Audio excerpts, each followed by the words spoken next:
Public Affairs programming on WQPT is brought to you by the Singh Group at Merrill Lynch, serving the wealth management needs of clients in the region for over 25 years. What lies ahead for Western? And public television reaches another milestone in the cities.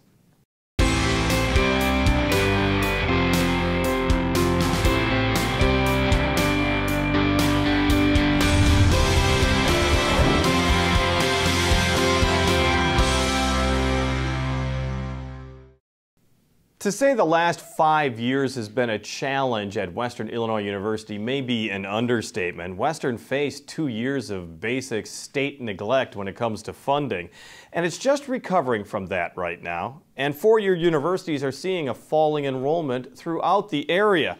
This week, we joined Western Illinois University's Dr. Jack Thomas, who's addressing both the problems and the perceptions of higher education in Illinois.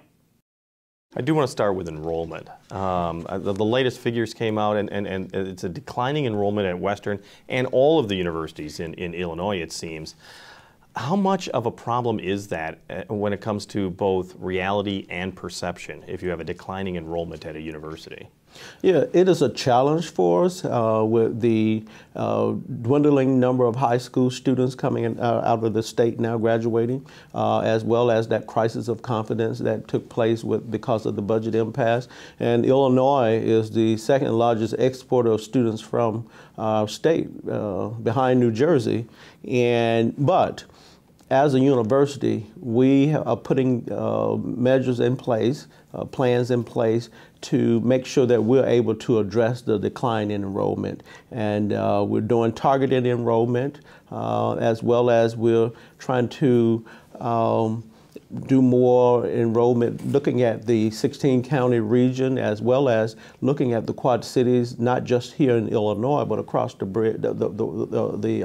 river as well, in Iowa and a lot of the bordering states like Missouri, Indiana, and other states as well.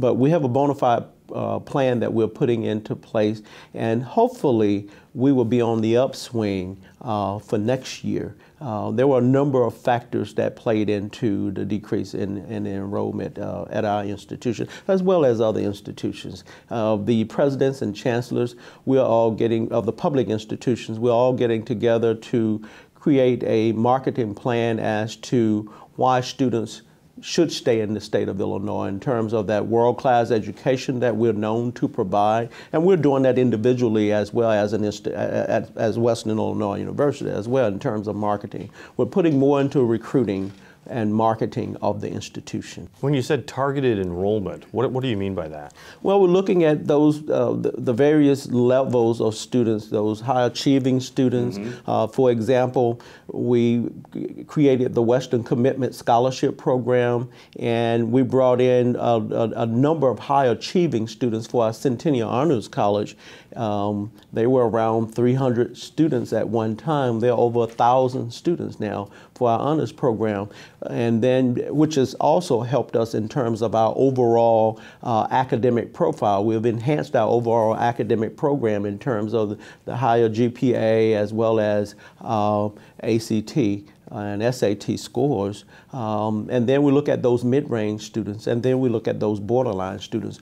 All students, whether they are the high achieving, mid-range, or borderline students, they all have to meet our standards and the criteria we have in terms of being admitted to our university. Well, in the spring you talked about the way that Western was going to change and I hate to put words in your mouth, but seemingly be more aggressive in getting and retaining students. This is just the beginning, is what it sounds like. So, I mean, when a person is taking a look at enrollment numbers that have fallen this year, you haven't really put your full program into gear, right? No, we started part of it, and we had predicted that our enrollment would be lower than what it is. We're just pleased that it's higher than what we had originally predicted, and it's higher because of the various kinds of measures and things that we've implemented to grow our enrollment, but not just growing the enrollment. We want to retain the students that we bring in, and looking at our retention and graduation rates, putting measures in place to help students persist to graduation. For example, the University 100 course, which is helping students to get acclimated from high school to college, and all of those skills that they need in order to be successful at a university. The Building Connections mentoring program, and just a number of college completion kinds of programs in place to help students persist to graduation. It's good to bring students here to our institution, but at the same time, we want to help them advance to persist to graduation, and not to just graduate, but to graduate on time. And I always tell students, don't mess up our retention and graduation rates. It's up to you. Right, absolutely. We're still talking about the 2-year gap of funding, for lack of a better way of putting it. Is Western coming out of that? I mean, once again, it's reality and perception. I understand that. Do students, incoming freshmen, do they still sound like they're hesitant about an Illinois experience only because of they're not sure if there's going to be funding or there's going to be grant money or anything like that? Well, we do have some who may, but Illinois is investing in higher education in terms of MAP funding, the AIM High grant from the state, to show that they are investing in our state. It may not be when we wanted it to happen. Right. You know, we have that budget impasse, and the next year we had a 10% reduction. Well, it's 10% less than what we got in 2015. This year is 8% less than what we got in 2015. But they're investing in the MAP funding as well as AIM High, and we know that many students come from lower socioeconomic background. Many are first-generation college students, and many of students, because of the things that have happened, that it's kind of difficult for them to meet their financial obligation. But one thing about Western is, or several things rather, we have the cost guarantee program that we're very proud of, that they can come and pay the same cost, room, board, tuition, and fees for 4 consecutive years. We're an affordable institution. We provide access to those students who meet our standards, and we want to make sure that we continue to help those students as much as our students as much as possible. U.S. News and World Report, of course, came out with its report, and that kind of leads into what was 52nd best value school, 53rd in regional universities in the Midwest as far as rankings, 32nd best college for veterans. And we're the best bang for the buck. That seems to be what you're trying to push the most. Absolutely. How important is a study like that when you get that from U.S. News and World Report? And I know that Western's very proud of its veterans. I want to talk about that, the veterans programs, in a while. But what about the affordability and the quote, best colleges? Well, it says that we're doing some great things, that we provide a world-class education at Western Illinois University. When we look at U.S. News and World Report, as well as the Princeton Review, we're best Midwestern University. GI Jobs magazine as a military-friendly institution. Military Time Edge magazine as the best for vets institution. The Washington Monthly, the best bang for the buck. Parents look at all of those things in terms of our rankings, in spite of the budget challenges that our state has had and that we're having as a university. We're still educating students. We're still providing students with a quality and well-rounded education, because at the end of the day, our students, when they graduate from Western, they're going on to graduate and professional school and into their careers. They have to compete with everybody in the world who's graduating. So we want to make sure that we're giving them the skills necessary to be successful in their careers. And we want to continue to provide that world-class education that we're known to provide. And as a public institution, we take it to heart that we have to be affordable. And at Western, we are a mid-sized institution. We get to know our students. They're not just a number. I can walk around campus and I can talk to students and know their GPAs. That may not be good, though, for the student in some cases. It wasn't in my 4-year career. Governor Bruce Rauner from Illinois announced innovation hubs and announced Quad Cities as being one that he was targeting. There's been a lot of talk about it, even a little controversy about it. I know that you wanted to further explain Western's role in this. Well, we stand ready to work with the University of Illinois and the hub that Governor Rauner and others have mentioned. is not that they are coming for to open another institution here. We are the only public institution in this area, in the Quad Cities region, and we will remain the public institution, the institution of choice here, the public institution of choice. But we stand ready to work with the University of Illinois, with the hubs, and with others as well. That's one of our sister institutions. We do, the presidents and chancellors, we all meet once a week to discuss issues, concerns of higher education and in our state. So we will continue to do that, and we're in the beginning stages of our working together in that aspect. Well, and as you know, it sparked an editorial in the Quad City Times that was pretty much saying, get rid of the Macomb campus. Western Illinois should be in the Quad Cities, in a metropolitan area. Was that disconcerting to you to read that and to deal with the fallout from that? Well, I sent out a letter to the university community saying that we are one university with two campuses. We take pride in our Macomb campus. We take pride in our Quad Cities campus. When good things happen at Macomb, it makes Western Illinois University looks great. When good things happen in the Quad Cities, it makes Western Illinois University look great. We are one university with two unique campuses, and we support both of our campuses. And we won't go back and forth talking about one or the other. Macomb is our main campus, and then we have a really good campus here in the Quad Cities as well. In some ways, you also have a third campus, and I think you kind of alluded to that in your speech in the spring, and that had to do with more online, off-campus opportunities for students. Is that something that Western is still going to actively pursue? Absolutely. We have done that.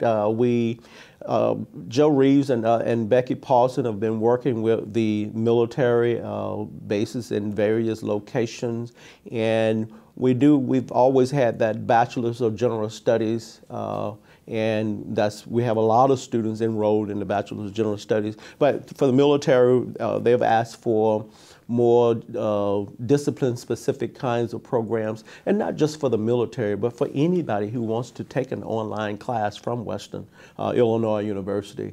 And so we implemented several new undergraduate programs in online. We already have some master's degrees, such as our MBA program that's all online in this area. Very good program, excellent program. And so we're looking at even getting more online programs to help grow the enrollment and to meet that the needs of that population that is place-bound. Many individuals are into their careers, but we want to let them know as a public university that they have options, that they can get an education. Is that, do you see as the future? Less brick and mortar and more of the computer and online? Well, for many institutions, I think it's going to be a combination of both.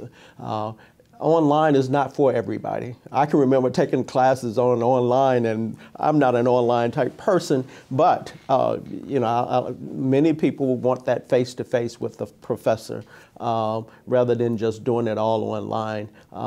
Many individuals, when you look at the population, it's mostly for those who are the non-traditional, those who are in their careers, those who are place-bound. But we do have the more traditional student online as well. So I think it's going to be a combination of both for the future in higher education. I ask you that in part because are we losing the college experience?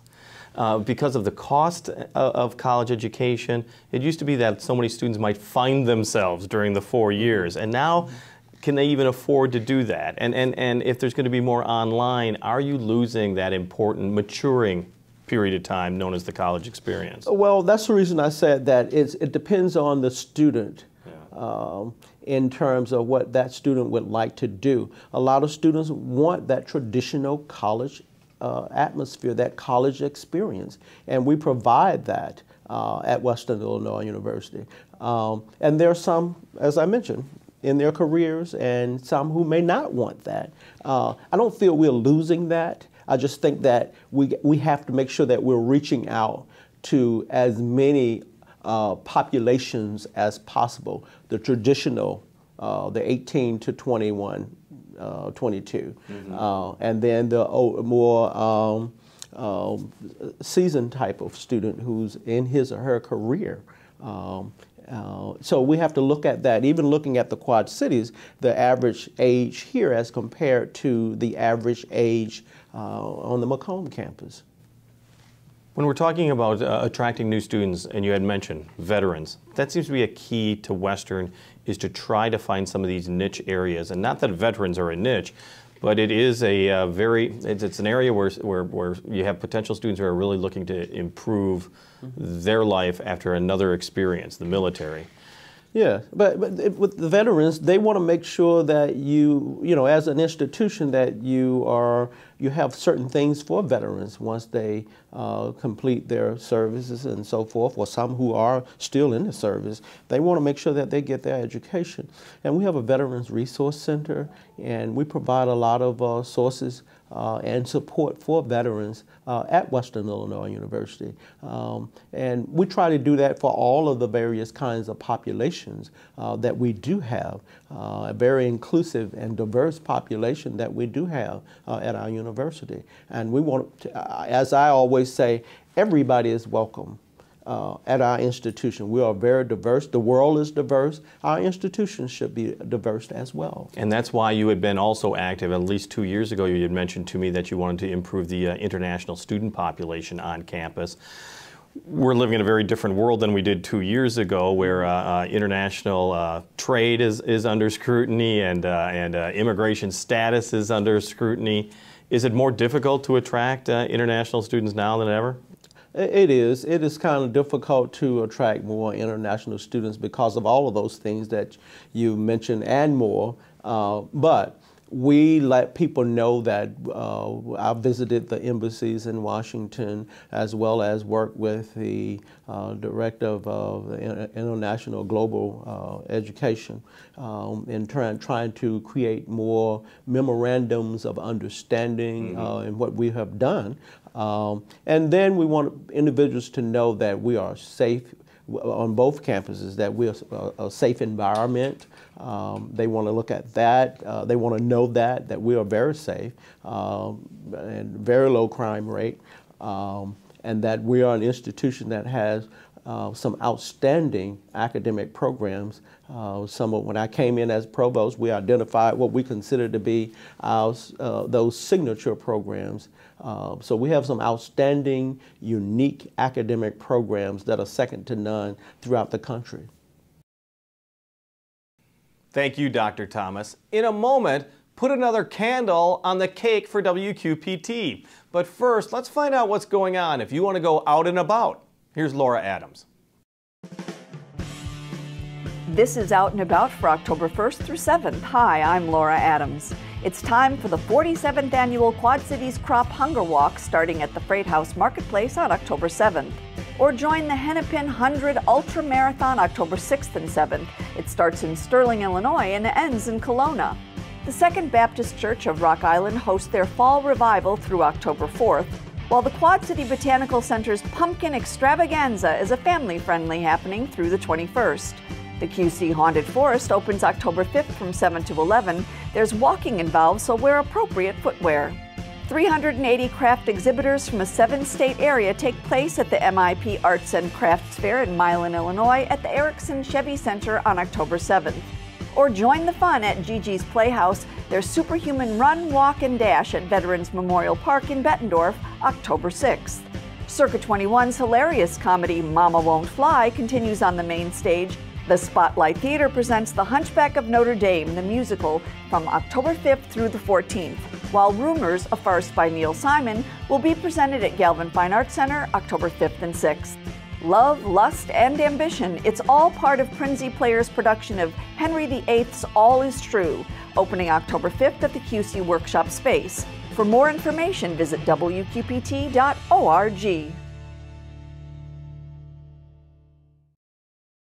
Thank you, Laura.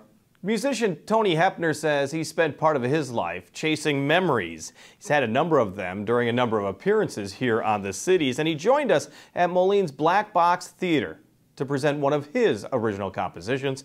Here's Tony Hepner and Chasing Memories.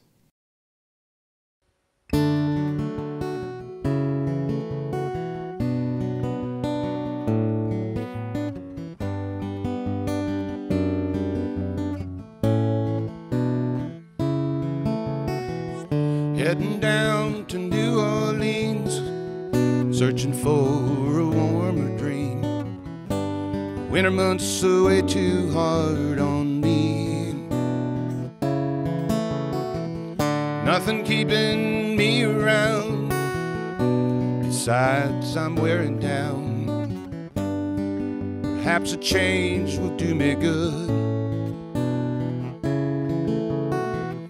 All my friends have gone away, I guess they're still okay. I'll be leaving sometime next day. Driving down to Champaign to catch the late night train. I'll be on the bayou when the sunrise comes again. Chasing memories of you.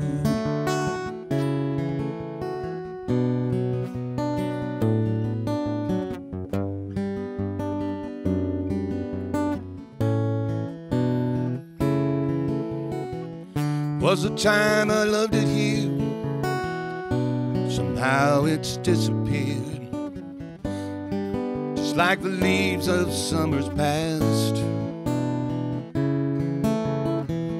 Wonder why those days are gone. Somehow I can't go on, knowing there's nothing here for me. All my friends have gone away, I guess they're still okay. I'll be leaving sometime next day.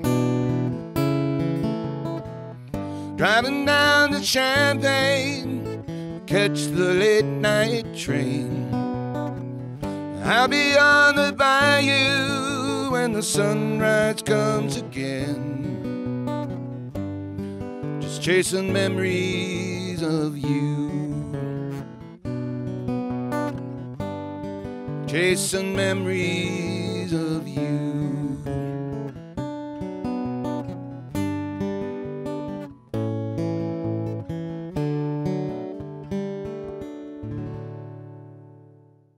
WQPT is marking its 35th anniversary this fall. A lot has changed since the station first signed on the air in 1983. It wasn't easy then. It's still not easy now. We talked with WQPT's general manager, Mary Pruss, about the challenges that public broadcasting now faces, not only now, but in the future. So 35 years. Yeah. Not the oldest station in the world, but not the youngest either. No. That's quite a tradition, right? That's amazing. 35 years, 1983, I think, was when the station went on the air in the Quad Cities. And at the time, I'm told, that it was the largest community in the whole country without a public television station.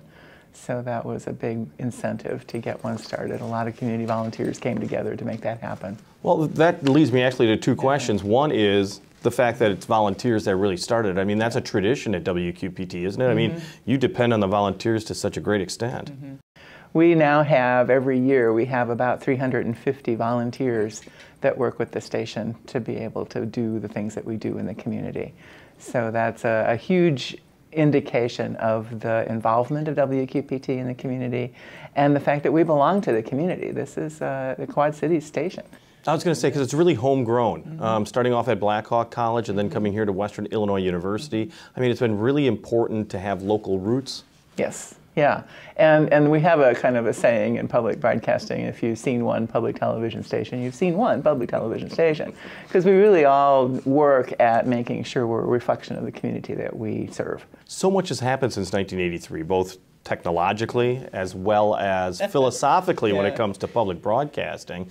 And you've been a part of public broadcasting for years. Tell me a little bit about that transition. I mean, not that public broadcasting ever took dollars for granted, but every dollar means something. And it's the a great example of a public-private partnership and has been for all of its history. We're one of the stations that's 35 years old, but there are other stations that have been in business for 50 years. So it's a system that has a lot of experience, and I have been in the system for a while. So I remember when cable was going to be, you know, completely eliminating the need for public broadcasting. Well, and then cable came to a point where it had to pay for itself too. So some of the program channels that it put together are also a lot more commercial than they used to be. And the kinds of things that public television is doing is still not being done anywhere else on the dial. So television and media, because it's more than TV these days, as you know, it's also social media, it's also online. But all of that, there isn't any other place where it's being done in the public interest. And so our focus is on the community. It's on serving the community that we have, and not just to serve advertisers. Well, to be honest, it's for serving the entire community, because most broadcasters don't even think about kids. Right. And let's be honest, I mean, a big portion of what this PBS station does, as so many others do, is children's programming. Our children's programming is second to none.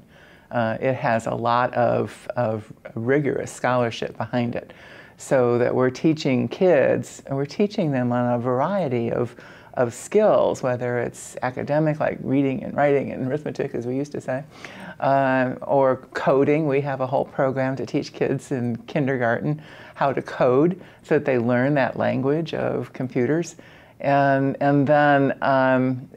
we teach them how to be more than just consumers. That's the focus of the programming that we've got, and there's a high standard for our children's programming, so that children are exposed to useful concepts that they can then carry into adulthood. And the other thing is, as you said, I mean, there's different platforms for the broadcast or the webcast or anything, but it's also outreach in so many different ways as far as getting out into the community. And that's another area where WQPT has really been trying to be more aggressive, more user-friendly. It's part of how we extend the value of what we air into the community. So last year, for example, we had an entire initiative called Vibrant Communities, in which we talked about the Floreciente neighborhood, and we kind of profiled who lives in Floreciente and what do they do, and created that general awareness of that community to the larger Quad Cities region. The last couple of weeks, we just finished a series of screening of the Mayo Clinic program, the Ken Burns' latest program that airs tonight. And we had 4 screenings around different themes: science, religion, and community, and invited people from the community to come and see a clip, and a panel to talk about the impact of Mayo in our own community. Are you worried about the future of public broadcasting? We are always worried about the future. That's, you know, we have a lot of dependence on the community to really help us thrive. And so we try to stay current with what needs to happen with technology, and make sure that we are relevant to today's community, and making sure that we serve the interests of the community. Mary Pruess, the General Manager of WQPT. And WQPT is also doing its part to help the military men and women who serve our nation. We call it Embracing the Military. And Arsenal Island is getting ready for Halloween with the annual Trunk or Treat. It's coming up Wednesday, October 17th, as cars filled with candy and prizes park at the Rock Island Arsenal Memorial Park. Kids are welcome to join the fun starting at 3:30 with an afternoon of games and trick-or-treating in a safe environment. It's open to military, families, retirees, and civilians. On the air, on the radio, on the web, and on your mobile device. Thanks for taking some time to join us. We talk about the issues on the cities.